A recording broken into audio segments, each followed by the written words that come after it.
რეალური მოტივი რა არის აფხაზეთში შესვლის ჯარით? ეს მე გიპასუხეთ უკეთქვე. ეს იყო დაგეგმილი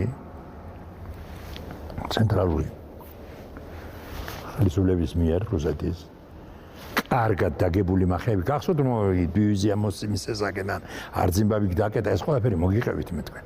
გეგმა შედგა რომელზეც ამოვეგეთ ჩვენ. ამიტომ თქვი მე აფხაზეთში ჩვენ ძალის გამო გიერდა უკარგეთ ან მეომრების ეს უნდათ სხვადასხვა მოინდომეს ეს ამათ. რა სიმხდალე გაიქცენ დატოვენ. ეს არის შეურაცხყოფა იქ გარდაცვლილი დაღუპული გმირი ხალხის. მე იმდენი გმირობა ვიცი აფხაზეთში. ჩვენი ხალხი ჩაიხოცა იქ. ამ როგორ გითხრა უთანაბრო ბრძოლაში. ამას ასეძახდნენ იცით კიდე? ამაზე მეტი შეურაცხყოფა რა იქნება ამ უაზრო ბრძოლაში. რაფერგაც მტერი მოდის შემოვა სოხუმში და გადაგივლის ოჯახში ქალს კაცს. არიომოს ბიჭმა იქაურმა და თუ მინდა თუშმა და საქართველოს ეს როდის იყო ტერიზედან შემოდიდა მარტო იქაურ მოსახლეობის ფუნქცია რო დაიცვას იქაურობა მთელი საქართველოს და იყო ასეც მესოფლები ვიცი სადაც ვინც წავიდა ჯარში ყვა და ჩაიხოცა ოპერაციაში ერთად მოინდომეს ბრძოლა და